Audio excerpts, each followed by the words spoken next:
Hi guys, Amit this side. तो मैं आज आपको सिखाने वाला हूँ ये वाला ब्राइडल मेकअप। सो अगर आप मेरे चैनल पे नए हैं तो आप मेरे चैनल को सब्सक्राइब कर लीजिए, बिकॉज मैं अपने चैनल पे अपने टिप एंड ट्रिक्स शेयर करता रहता हूँ।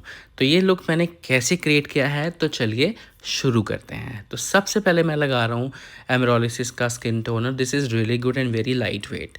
उसके बाद हम आँखों से मेकअप शुरू करेंगे। तो एल्फ का कंसीलर मैं आँखों पे लगा के उसको अच्छे से ब्लेंड कर रहा हूँ। गाइस, हमेशा मेकअप करने से पहले इस चीज़ का ध्यान रखिए कि जितना अच्छा आप मेकअप को ब्लेंड करोगे और जितना पेशेंस से आप काम करोगे, उतना मेकअप फ्लॉलेस होता है। उसके बाद मैं लगा रहा हूँ black kajal pencil as a liner, जो कि मैंने लिया है फॉरएवर 52 से। उसको एक पेंसिल ब्रश के साथ मैं लाइनर को स्मर्ज कर रहा हूँ। आप इसको स्किप भी कर सकते हैं, बट मुझे स्मोकी लाइनर पसंद है, तो मैं हमेशा यही लाइनर प्रेफर करता हूँ। सो इसको अच्छे से ब्लेंड करना है कि कोई हार्श लाइन ना हो, और हल्का सा बाहर को निकाल सकते हैं एज ए विंग। उसके बाद मैं लगा रहा हूँ नेकेड 3 की पैलेट मैंने यूज़ किया है न्यूड ब्राउन कलर के साथ। मैं उसको एक क्रीज लाइन बना रहा हूँ और उसको सॉफ्ट ब्रश के साथ ब्लेंड कर रहा हूँ, जैसे कि आप वीडियो में देख रहे हैं।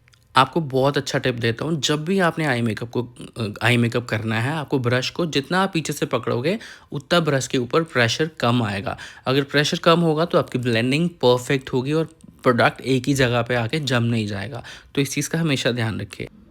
आई शेडो को ब्लेंड करते करते जैसे मैं लैशेस की तरफ बढ़ रहा हूँ, मैं अपना कलर थोड़ा सा ब्राइट करता जा रहा हूँ। मेक श्योर गाइस, आपकी ब्लेंडिंग परफेक्ट होनी चाहिए। अगर आप 2 से 3 से 4 से ज़्यादा कलर आंखों पे यूज़ कर रहे हो, बट वो अलग अलग से दिखने नहीं चाहिए, वो उसकी ब्लेंडिंग परफेक्ट होनी चाहिए। ऐसे अगर आप ब्लेंडिंग पे फोकस करोगे ना, तो आपका मेकअप बहुत नेचुरल लगेगा, आंखें बहुत नेचुरल लगेगी। ऐसे नहीं लगेगा कि बहुत आर्टिफिशियल लग रहा है फेस। ज़्यादातर लोग क्या करते हैं, कलर दिखाने के चक्कर में ब्लेंडिंग नहीं करते, but blending is the key. Eye makeup जितना अच्छा ब्लेंड होगा, मेकअप उतना सुंदर लगेगा। आउटर कॉर्नर पे मैंने डार्क ब्राउन लगा के अंदर की ओर ब्लेंड किया है, जैसे कि आप वीडियो में देख रहे हो। बट आप ध्यान से देखिए, मैं ब्लेंडिंग पे बहुत फोकस करता हूँ। मेरी पूरी कोशिश होती है कि आई मेकअप नेचुरल लगे, आर्टिफिशियल ना लगे। सो आप इस चीज़ का हमेशा ध्यान रखिए। उसके बाद मैं लगा रहा हूँ आईब्रोज़ को हाईलाइट करने के लिए एक वाइट मैट आई शेडो। आप इसकी जगह पे आइवरी या गोल्डन आई शेडो भी यूज़ कर सकते हो, that is your personal choice, but matte हमेशा नेचुरल लगता है। उसके बाद मैंने लिया है मैक का लिक्विड ग्लिटर। उसको आंखों के ऊपर डैपिंग मोशन में लगा के खाली ब्रश के साथ उसको ब्लेंड कर रहा हूँ। ब्लेंडिंग करने के बाद इसके ऊपर आप पिगमेंटेड आई शेडो अगर आप लगाएंगे, तो आपकी जो आंखों की शाइन है वो मेंटेन रहेगी और आई शेडो लॉन्ग लास्टिंग हो जाएगा। जैसे कि नॉर्मली ग्लिटर की जो लिक्विड ग्लिटर होता है ना, उसकी शाइन थोड़ी देर बाद कम हो जाती है।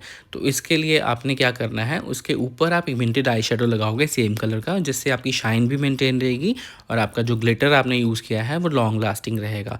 इस तरह से आप लिक्विड ग्लिटर की स्टेबिलिटी को और बढ़ा सकते हैं। उसके बाद डैपिंग मोशन में मैं, जैसे आप वीडियो में देख रहे हो, डैपिंग मोशन में पिगमेंटेड आई शेडो लगा रहा हूँ। सो मैं हमेशा कोशिश करता हूँ कि मैं अपने जो टिप एंड ट्रिक्स है आपके साथ शेयर करता रहूँ, जो आपके मेकअप को और इन्हेंस कर दें। तो जैसे कि आप वीडियो में देख रहे हो, मैंने ब्लैक लाइनर आउटर कॉर्नर पे लगाकर उसको बाहर की ओर ब्लेंड किया है, और मैंने यहाँ पे आईलाइनर लिक्विड स्किप किया है। सो उसके बाद जो भी एक्स्ट्रा आपका आई शेडो आँखों के नीचे गिर जाता है, उसको क्लीन करके मैं लगा रहा हूँ बायोडर्मा का मॉइस्चराइज़र। बायोडर्मा का मॉइस्चराइज़र बहुत ही अच्छा है, स्किन को बहुत अच्छे से हाइड्रेट कर देता है। लेकिन इस चीज़ का हमेशा ध्यान रखिए कि अगर आप मॉइस्चराइज़र की क्वांटिटी ये सोच के ज़्यादा लगाएंगे कि मेकअप ज़्यादा हाइड्रेट होगा, तो वो गलत है। मॉइस्चराइज़र आपको उतना ही लगाना जितनी स्किन को रिक्वायरमेंट है। उसके बाद मैं लगा रहा हूँ एले गर्ल का कलर करेक्टर। एले गर्ल का कलर करेक्टर आपको सिर्फ वहीं पे लगाना है जहाँ पे आपको कवरेज बहुत कम चाहिए। अगर आपको लाइट कवरेज चाहिए, तो आप एले गर्ल का colour corrector is really good. उसको ब्रश की हेल्प से मैं जहाँ पे डिस्कलरेशन थी उस एरिया पे डैपिंग मोशन में लगा रहा हूँ। इसके बाद आप जैसे कि वीडियो में देख रहे हो ना कि बहुत ज़्यादा येलो येलो लग रहा है, ऐसे नहीं लगेगा। इसके बाद मैं ब्यूटी ब्लेंडर की हेल्प से इसको फेड कर दूंगा जस्ट डैपिंग मोशन में। आप वीडियो में देखोगे तो ये जैसे जैसे मैं इसको ब्लेंड करूँगा, वैसे वैसे इसका जो येलो टोन है वो थोड़ा सा कम होता जाएगा। आप देखो कि जब हमने लगाया था तो कितना येलो लग रहा था, लेकिन अब वो बहुत सेटल हो गया है। उसके बाद उसी के ऊपर मैं लगा रहा हूँ नार्स का कंसीलर, जो कि क्रीम कंसीलर है। इसको पूरे फेस पे नहीं लगाना है, आपको सिर्फ जहाँ पे आपने कलर करेक्टर लगाया है उसको हाइड करने के लिए मैं कलर कंसीलर लगा रहा हूँ, जिससे मेकअप में येलो टोन नहीं आए। इसको अच्छे से डैपिंग मोशन में लगाना है और उसके बाद ब्यूटी ब्लेंडर की हेल्प से आपने ब्लेंड कर देना है।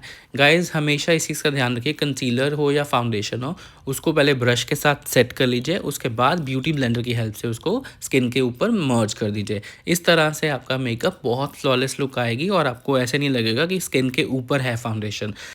क्योंकि आजकल का जो टाइम है सबको बहुत सटल बेस चाहिए, हैवी बेस किसी को भी नहीं चाहिए। तो जैसे ब्रश के साथ हमने सेट किया, फिर ब्यूटी ब्लेंडर के साथ सेट किया, तो आपकी सेटिंग डबल हो जाती है और आपका मेकअप और फ्लॉलेस लगता है। उसके ऊपर मैं लगा रहा हूँ नार्स का फाउंडेशन। नार्स का फाउंडेशन इज़ रियली गुड। ये मेरा one of my favourite foundation है। ये बहुत अच्छी कवरेज देता है और बहुत ड्यूई फिनिश देता है। पूरे फेस पे इसको डैपिंग मोशन में लगाना है और मेरी कोशिश होती है मैं एक एक ड्रॉप लेके स्किन के ऊपर लगाऊं। जब मुझे रिक्वायरमेंट होती है तो मैं और ले लेता हूं फाउंडेशन, पहले ही मैं पूरे फेस पे भर कर नहीं लगाता। तो जैसे आप देख रहे हो, इसको पहले मैं ब्रश के साथ सेट कर रहा हूँ। ब्रश के साथ सेट करने से क्या होता है, आपकी फाउंडेशन स्किन के साथ ज़्यादा अच्छे से मर्ज हो जाती है। उसके बाद ब्यूटी ब्लेंडर के साथ मैं उसको सेट कर देता हूँ। फाउंडेशन को अच्छे से ब्लेंड करने के बाद मैं ले रहा हूँ टू फेस का कंसीलर। ये कंसीलर मैं हाइलाइटिंग के लिए यूज़ कर रहा हूँ, इसलिए मैंने इनकी स्किन टोन से 1-2 नंबर लाइट कंसीलर चूज़ किया है। ये वाला टेक्निक आप किसी लाइट फाउंडेशन से भी कर सकते हो। एंड द सेम वे मैं पहले ब्रश के साथ उसको सेट करूँगा। ब्रश के साथ सेट करने के बाद मैं इसको ब्यूटी ब्लेंडर के साथ ही ब्लेंड करूँगा। आप सेम ब्रश भी यूज़ कर सकते हो गाइज़। ये मुझसे अब मत पूछिएगा कि मैंने अलग-अलग ब्रश यूज़ किए। मैं एक ही ब्रश के साथ पूरा बेस कर रहा हूँ, क्योंकि स्किन टोन का फाउंडेशन उसमें होता है। अगर एक आधा कलर मिक्सअप हो भी जाए तो कोई प्रॉब्लम नहीं होती है।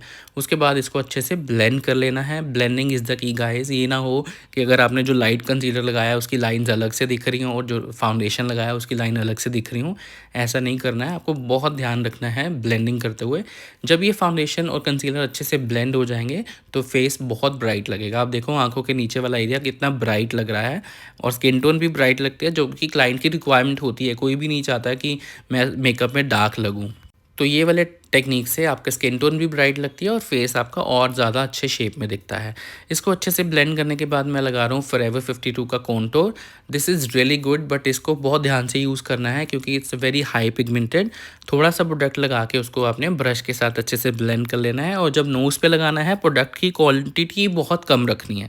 तो इसीलिए मैं हमेशा ध्यान में रखता हूँ कि जब भी आपको कोई नया प्रोडक्ट आप यूज़ कर रहे हो, जब तक आपको उसके पिगमेंट्स का नहीं पता तो हमेशा उसको कम क्वांटिटी में यूज़ करिए कि जिससे आपका मेकअप ख़राब ना हो। मैं इसको ब्रश के साथ ब्लेंड कर रहा हूँ। आप इसको ब्यूटी ब्लेंडर के साथ भी ब्लेंड कर सकते हो, ब्रश के साथ भी कर सकते हो। It's your personal choice. मेरा मतलब ये है कि फिनिशिंग आनी चाहिए। आप अपनी उंगलियों से भी ब्लेंड करेंगे तो that is perfect. So blending करते हुए इस चीज़ का ध्यान रखना है कि कॉन्टोर हमेशा स्किन के अंदर सेट होना चाहिए, अलग अलग से लाइंस नहीं दिखनी चाहिए। तो मेरी कोशिश तो यही होती है कि जो मैं बेस करूँ या आई मेकअप करूँ, उसके जितने बेसिक रूल्स हैं मैं आपको सिखाऊं। और अगर आप मेरे वीडियोस चैनल से कुछ सीख रहे हैं तो प्लीज़ मुझे कमेंट करके ज़रूर बताइएगा और मेरी पूरी कोशिश होगी मैं आपके साथ ऐसे टिप एंड ट्रिक्स शेयर करता रहूं।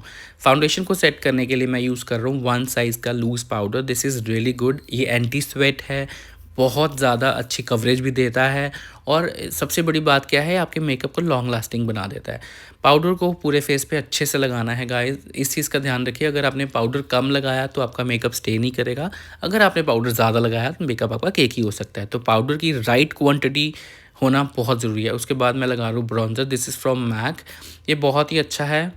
इसको मैं वहीं लगा रहा हूँ जहाँ पे हमने लिक्विड कॉन्टोर किया था। जैसे कि आप वीडियो में देख रहे हो, साइड्स पे और नोज़ के साइड्स पे मैंने लगाया है। उसके बाद मैं बेक कर रहा हूँ। दिस इज़ फ्रॉम के ब्यूटी। ट्रांसलूसेंट पाउडर है, वो वाइट टोन में है ये। और इसको मैं लगाने के बाद काजल लगा रहा हूँ। काजल जो मैंने यूज़ किया है, दिस इज़ फ्रॉम फॉरएवर 52 अमेजोनिक काजल। ये काजल बहुत ही अमेजिंग है गाइज़। इसका नाम अमेजोनिक नहीं अमेजिंग होना चाहिए था, मुझे ऐसे फील होता है। लेकिन काजल लगाने के बाद मैं उसको ब्लेंड कर रहा हूँ विद ब्राउन आई शेडो। काजल को ब्लेंड करने के बाद मैं बेकिंग पाउडर हटा रहा हूँ। गाइस इस चीज़ का ध्यान रखें कि बेकिंग पाउडर जितना कम रखोगे फेस के ऊपर टाइम के लिए उतना अच्छा है। उसके बाद मैं एक विंग क्रिएट कर रहा हूँ विद जेल लाइनर जो इंग्लॉट का है 77 नंबर। इसको हल्का सा मैंने आउटर साइड पे विंग क्रिएट किया है। ये आपकी मर्ज़ी है, आपको लगाना है या नहीं लगाना है। आईब्रोज को अफाइन करने के बाद मैं लगा रहा हूँ mascara. This is from colour bar. Mascara lashes से मैं पहले लगा लेता हूँ। इसका एक रीज़न ये है कि जब आप लैशेस के ऊपर मस्कारा लगाते हो, मतलब फेक लैशेस के ऊपर, तो वो बहुत थिक हो जाती हैं, तो वो अननेचुरल लगती हैं। लिप लाइनर मैंने ordinary lip liner brown colour का लिया था, मुझे ब्रांड याद नहीं है। तो आप कोई भी लिप लाइनर के साथ लिप लाइन क्रिएट कर सकते हो, या आप लिपस्टिक के साथ भी लिप लाइन क्रिएट कर सकते हो विद द ब्रश। लिपस्टिक मैं यूज़ कर रहा हूँ, this is from character Paris. This is amazing lip colours. इनके लिप कलर्स बहुत ही अच्छे हैं और वेरी बजट फ्रेंडली। लिपस्टिक लगाते हुए इस चीज़ का ध्यान रखिए कि लिप लाइन आप अच्छे से कवर कर दीजिए, because lip line is not looking good. अगर आपकी लाइन दिख रही है तो वो बहुत अननेचुरल सा लगता है, व्हाट आई फील। उसके बाद मैंने लैशेज़ लगाई। लैशेज़ लगाने के बाद मैं लगा रहा हूँ ब्लश। लैशेज़ लगाते ही गेम चेंज हो जाती है यार। उसके बाद जो मैंने ब्लश यूज़ किया है, this is from Too Faced pink blush. Blush लगाते हुए आपको इस चीज़ का ध्यान रखना है, आपका ब्रश बहुत सॉफ्ट होना चाहिए। हाइलाइटर जो मैं लगा रहा हूँ, this is from Too Faced. This is really good highlighter. Highlighter की हार्श लाइन नहीं होनी चाहिए, इसलिए मैं एक सॉफ्ट ब्रश के साथ ब्लश और हाइलाइटर को मिक्स कर देता हूँ, जैसे कि आप वीडियो में देख रहे हो। उसके बाद लिप ग्लॉस लगाया है। लिप ग्लॉस जो मैंने यूज़ किया, this is from Fenty Beauty. Gloss की राइट क्वांटिटी रखिए, बहुत ज़्यादा ग्लॉस मत करिए, नहीं तो वो लिप से बाहर आना शुरू हो जाता है। लिप ग्लॉस लगाने के बाद मैंने मेकअप को फिक्स किया है with shallow chillery makeup fixer. Makeup fixer को ड्राई करने के बाद this is the final look. कैसा लगा आपको ये मेकअप, मुझे कमेंट करके ज़रूर बताना। And see you in next video. Thank you so much for watching. Love you all. Bye bye.